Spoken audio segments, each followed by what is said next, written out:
Cricket की दुनिया में दो तरह खिलाड़ी होते हैं। एक विराट कोहली जैसे, जिन्होंने मेहनत से, परिश्रम से अपने आप को निखारा, और दूसरे जिसे कुदरत ने निखार कर भेजा था, ऊपर वाले ने फुर्सत से क्रिकेट खेलने के लिए बनाया था। रोहित शर्मा उस दूसरी कैटेगरी में आते हैं। जब वो बल्लेबाजी करने आते हैं तो लगता है कि मानो वक्त रुक गया है। गेंदबाज चाहे 150 की रफ्तार से गेंद फेंके, रोहित के पास हमेशा 1-2 सेकंड ज्यादा होते हैं। दुनिया इसे लेजी एलिगेंस कहती है, लेकिन इस आसानी और नजाकत के पीछे रोहित की कहानी का जिक्र होगा।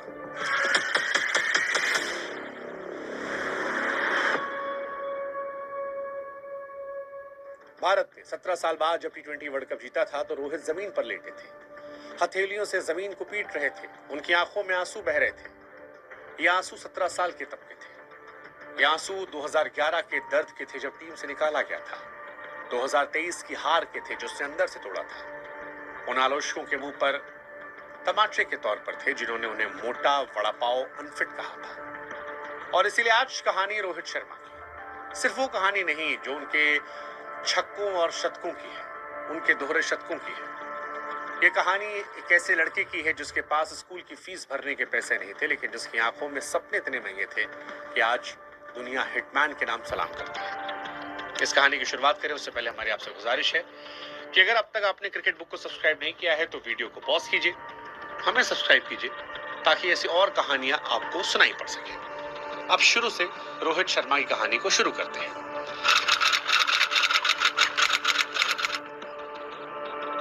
रोहित शर्मा का जन्म 30 अप्रैल साल 1987 को नागपुर, महाराष्ट्र में हुआ था। किस्मत की लकीरें मुंबई की गलियों में लिखी जानी थी। उनके पिता गुरुनाथ शर्मा एक ट्रांसपोर्ट कंपनी में स्टोर कीपर की नौकरी करते थे।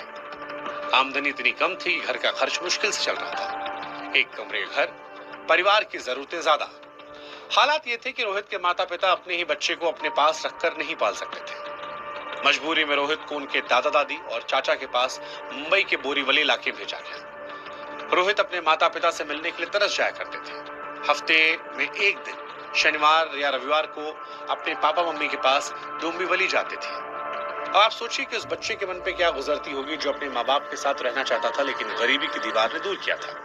रोहित का बचपन एक छोटे से कमरे में बीता, लेकिन बड़े सपने हमेशा से थे। उनके चाचा को क्रिकेट का बहुत शौक था और उन्हीं को देखकर रोहित के हाथ में बल्ला आया। शुरुआत में गली क्रिकेट, लेकिन उनका टैलेंट छिपने वाला कहां था। साल 1999 आया।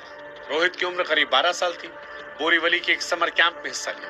दिलचस्प बात यह थी कि रोहित शर्मा ने अपने करियर की शुरुआत में बल्लेबाज के तौर पर नहीं, एक ऑफ स्पिनर के तौर